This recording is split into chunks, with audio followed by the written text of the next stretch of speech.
Thanks so much, Tom. So, either fasten your seatbelts or time to sort of, need the toilet.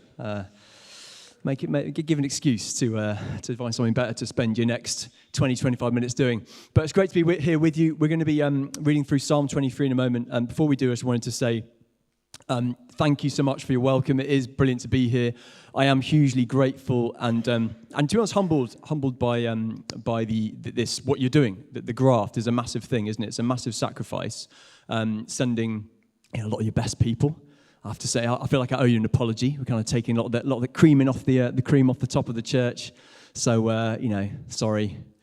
sorry, not sorry. It's probably one of those sorry, not sorry, to be honest, things. But no, super grateful and yeah, really looking forward to getting to know you guys better and partnering kind of as God leads us going forward. So yeah, so thanks for having me today. And should we bring up Psalm 23? Is that all right? Amazing, thank you. So I'll just read this off the screen. So I'm making sure I'm getting the right version. This is Psalm 23. The Lord is my shepherd. I lack nothing. He makes me lie down in green pastures. He leads me beside quiet waters. He refreshes my soul. He guides me along the right path for his name's sake.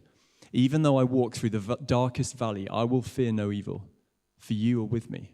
Your rod and your staff, they comfort me. You prepare a table before me in the presence of my enemies. You anoint my head with oil. My cup overflows. Surely your goodness and love will follow me all the days of my life, and I will dwell in the house of the Lord forever. John Wesley, the famous founder of the Methodist movement, spent a huge amount of time traveling up and down the country, setting up groups. He called them bands and classes, and he would go and visit and strengthen and support them and encourage them. And he must have always had so many questions to ask them, so many questions on his mind. How's this going? How's that going? How's this person? How's the leadership? But there was always one question that John Wesley would always prioritize asking when he would go and visit these bands and classes. And the question was this: how is it with your soul? There's been so many questions on his mind. There's always that one question he'd prioritize. How is it with your soul? It's a great question, isn't it? It's a difficult question. This week is the start of Lent, as we've heard, and Lent is many things, isn't it? And we all do it differently, I'm sure. But if it's anything, Lent is a time for a soul checkup, is it not? A time to sit, barriers down, mask off, eye to eye with Jesus, and have him ask us the question, how is it with your soul? So I wonder, how is it? How is it with your soul as we begin Lent this week? Or to put it another way, is your soul free? Is your soul free? And in case this question sounds quite kind of me-focused, quite introspective, I guess the reason this matters is, well, we're called, are we not, to love God with all our heart, soul, mind, and strength. And so if our soul is not free, well, then how can we love God with all of it? You're looking at me like, this guy's a bit intense. Christchurch, Stannington. Barrel of laughs. Good luck to that lot. You might want to just turn around, just lay a hand and say, it's going to be okay. It's going to be okay. If you're near a grafter, just start massaging their shoulder. Obviously don't unless you know them. Safeguarding gets involved. So this week we're starting this series about going through Lent and thinking about freedom. And freedom that comes through surrender. I guess that's what we're thinking about, how freedom comes through surrender. If you like, we're asking the question, what does freedom taste like? Well, freedom tastes like surrender. Freedom tastes like surrender to the shepherd. And we'll be using Psalm 23 today, especially thinking about the first few verses. Surrendering our busyness. The freedom that comes through surrendering our busyness to the shepherd. And I want to suggest that to live free from the tyranny of busyness, is to live shepherded. Now, for me, this is a really live issue. We've just moved city, as you've heard. We've moved community. We've moved church. I've started a new job. The kids have started a new school. And so it'd be really easy for me to kind of become really overwhelmed with busyness. Got this graft coming in a month's time. There's loads to get my head around. That kind of threat of frantic busyness really looms, I guess, over myself. And so I know that I have to be careful. But my guess is I'm not alone. I just wonder whether that's something we can all relate to in different ways in this room, those times of frantic busyness. we said, didn't we, as we came out of COVID, if anything like me kind of said, I've learned a lot about busyness. COVID's helped me. It's taught me a lot. I'm only going to go out one evening a week. I'm going to walk everywhere. I'm not going to use my car anywhere. I'm going to walk everywhere. My friends are just going to be my neighbours. Be Zoom quizzes every Friday night. It's going to be brilliant, really chilled. But then the busyness just creeps in, doesn't it? Busyness just creeps and creeps and creeps. And maybe you find yourself in that place where you're asking, how did I get so busy? Like, what happened? How did I get so busy? And it's hard, isn't it? Because the culture around us kind of says, yeah, live free. Absolutely, the value of freedom. Absolutely, let's live free. But the path to freedom looks like accumulating more stuff. The path to freedom looks like pleasure. The path to freedom looks like accumulating experiences and doing this and that. And before we know it, we're overwhelmed. So what do we do? Where do we go from here? Well, I think Psalm 23 and a Matthew 11 passage we're going to come to a bit later as well have a message that I think you and me and our culture vitally needs. So let's just dive in a bit to Psalm 23. It's this beautiful psalm. Charles Spurgeon referred to it as the pearl of psalms. And it uses this image of shepherding. Now, this was no new image for the people of Israel. They often thought about how God was their shepherd. He had led them out of Egypt like a shepherd into the promised land like a shepherd. But David makes it intensely personal. You see, for David, not only is the Lord our shepherd, for David, the Lord is my shepherd. It's this word that, again, Spurgeon calls the sweetest word of the whole psalm, my, because in it is conveyed that incredible intimacy that God, the good shepherd, longs to have with his people, with each one of his followers, each one of us. And he paints this most beautiful picture, doesn't he? I lack nothing when I'm shepherded by this particular shepherd. He makes me lie down in green pastures. He leads me beside quiet waters. He refreshes my soul. David is a man who lives shepherded. And for him, to be shepherded is no frantic, hurried life. No, to be shepherded is to live wonderfully free, to be gently guided. But here's the thing. I wonder if a lot of us in the room already know that, in theory. Like we know, don't we, in theory, that to live well means to live with Jesus and to live shepherded by him. And yet in practice, it's so hard, isn't it? We get overly frantic and busy. But I guess the question is how? How did we get there? Well, before we answer that, let me just share a suggestion, a thought, maybe a controversial thought. I'm not sure busyness is always bad. Let me explain what I mean. John Mark Comer wrote this book, The Ruthless Elimination, if I can say it, of hurry. And maybe a few of us in the room have read that. I don't know. It's a great book. But it's easy to hear that we need to ruthlessly eliminate hurry from our lives and think, yes, I just need to do less stuff. I need more zen in my life. I need more green pastures. Yes, Lord, bring on the green pastures. You know, all this stuff about leading us on into the dark valley. Like, why would you do that? Like, if you're a sheep plus green pastures, equals good shepherding, doesn't it? Like, why would you lead us out of the green pastures, Jesus? And we're like, yes, bring on more green pastures. And now, to be clear, maybe some of us in the room, maybe we need that. We're in that season where God's leading us into the green pastures. We need to rest. We need some repose. We need some restoration in those places. And so absolutely that can be the right thing for certain times that Jesus leads us to those places. But in the middle of the book, John Mark Comer reminds us that sometimes Jesus was busy. Like Jesus went around healing people, and then he was asked to cast a demon out of someone, and then he was asked to teach, and then he would go and feed some 5,000, then he'd go up the mountain and pray, and then he'd go chasing his disciples across the water. Jesus sometimes was busy. But it seems to me Jesus was never hurried. Jesus was never frantic. No, when Jesus was busy, it was a healthy busy. There was a health to the way that he lived. How? Because it seems to me he lived shepherded. Jesus only did what he saw his Father in heaven doing. Jesus lived shepherded. So what about you? Do you live shepherded? Is your busyness, is your schedule shepherded? Because the problem arises, it seems to me, when our busyness is not a shepherded busyness, but actually has become an idol. Henry Nouwen describes this kind of problem busyness as compulsive.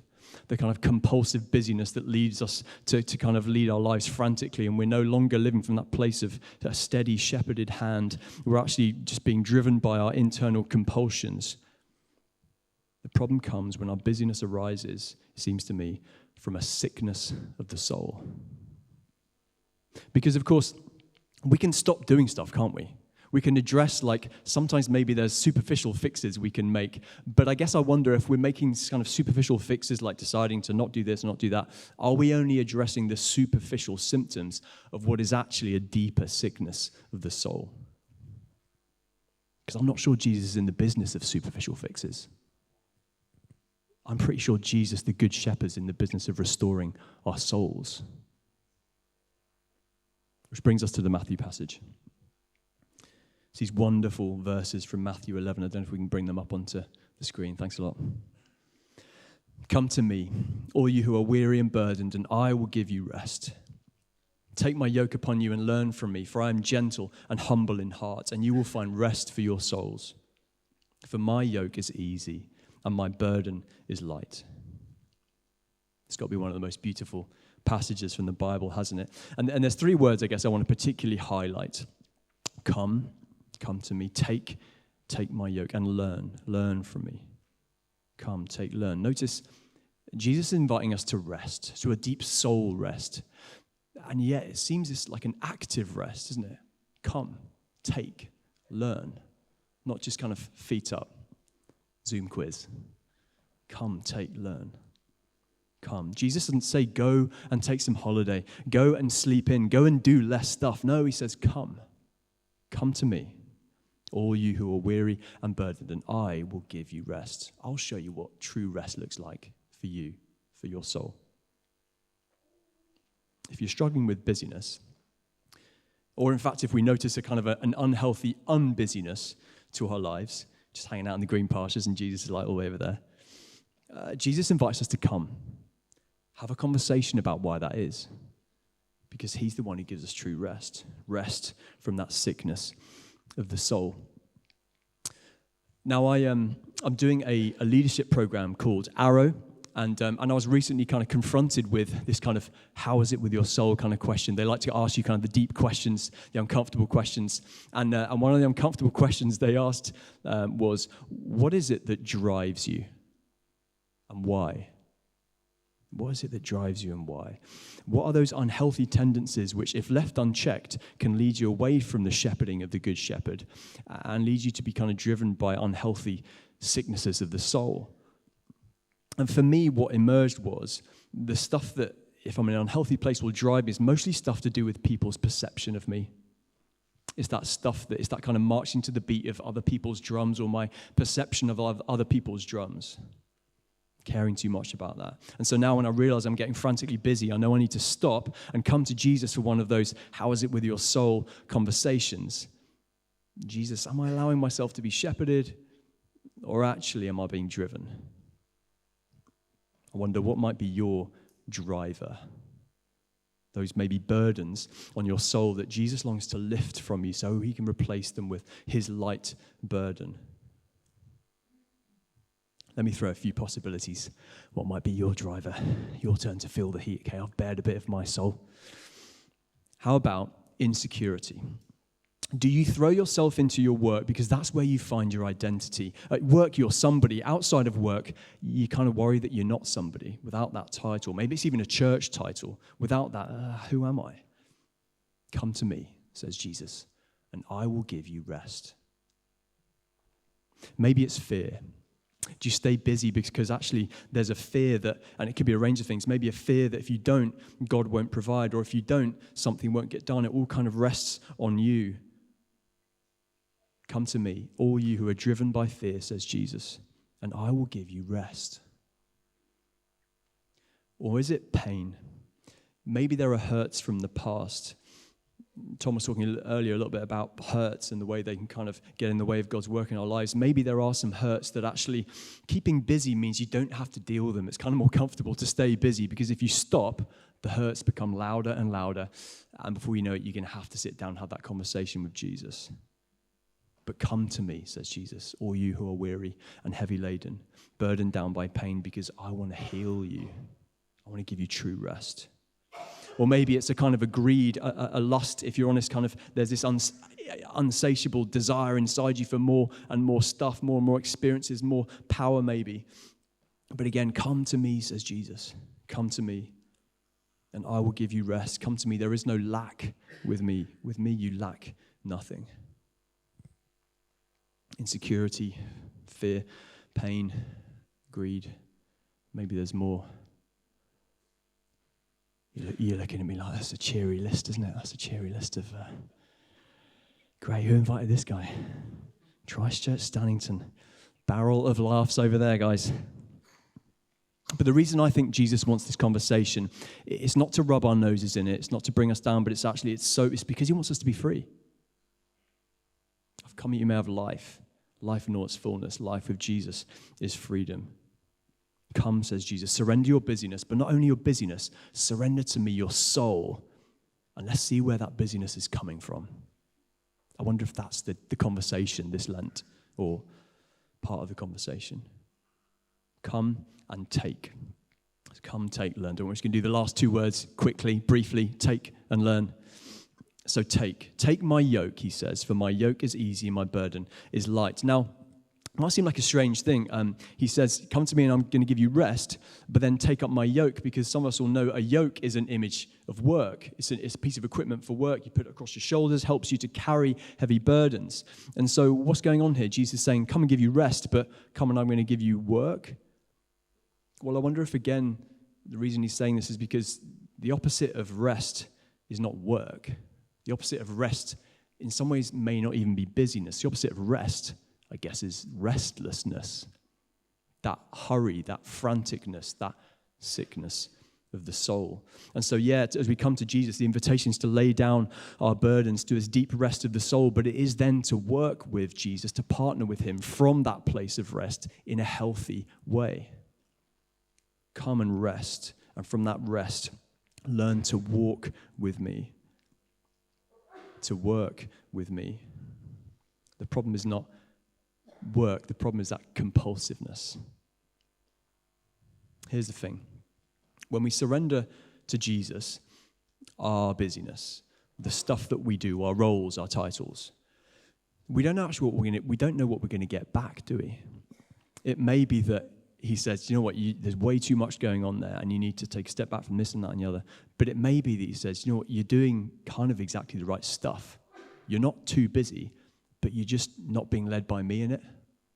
You're being driven in this frantic kind of way. Come and take up the invitation, he says, not to give everything up, but to be led by me. Come, take, and learn, very lastly. Learn from me. I love this description of Jesus. And what I love about it is the way he describes himself, so we know we can trust him. He says, I'm gentle and humble in heart. It's one of the most breathtaking descriptions of Jesus, I think, isn't it? The God who made the universe, who made you, who made me, who is highly exalted, who is worthy of all praise, who is above all power and dominion and authority, is gentle and humble in heart. Isn't that astounding? The one who wants to lead your life and wants all of you, but doesn't want to lord it over you. No, he wants to lead you gently and humbly and carefully and filled with love and compassion for you. This is the kind of God that we have. Maybe you kind of sat there thinking, I don't know, maybe you're not even Christian. You're thinking, do you know what, this idea of being kind of shepherded, led by Jesus and forced into this mold, that sounds really restrictive. But do you know what seems to me, as I've encountered the other stuff on offer, the way the world would lead us, it seems to me the way the world would drive us is much more harsh than the gentle, humble leadership of Jesus. Maybe you look at him and you think, and kind of Christians think, it's not for me. To me, it doesn't look free. But I guess I want to defy you to look at the life of Jesus. I love what Michael Green says about the life of Jesus. He says, in this age which values freedom above almost more than anything else, Jesus confronts us as the most liberated man who ever lived. And having got to know Jesus to the extent I have, I guess, over the years. Be that I've got way more to learn, but it does seem to me that really is true. He's the most liberated man who ever lived, and yet he lived only doing what he saw his Father in heaven doing. Come, take, and learn. I have to say, for me, starting that conversation that I said I kind of began with Arrow, that question about my driver, has been really hugely liberating. I'm now massively on a journey still with it, but I guess I know that if I'm going to those places where I'm feeling frantic, I've got an anchor point to go back to Jesus and say, yeah, Jesus, what's going on there? Is that thing that I struggle with? And can you help me work this through? I have this really simple habit of each morning I kind of ask Jesus, God, I want to do today to an audience of one. I want to live today only for you, to please you alone. And then at the end of the day, not always when I remember, I finish the day by saying, Lord, how did that go? Lord, how did it go? Really simple. So to come back full circle, how is it with your soul? Will you this Lent come to Jesus for a conversation about how it is with your soul, about what maybe are those drivers that you can be tempted towards? Will you take? As you come and lay your burdens down at Jesus' feet, will you discover what it is he will have you take up, the wonderful, light, easy burden of Jesus? And will you learn? Will you learn more about yourself and more about how he's made you and who he is and how he wants to lead you and how he wants to love you? Because there is no one better to learn from. Because we're all searching for freedom, aren't we? So why not come to this man? Come and taste and see. Come and learn. Come, take, learn.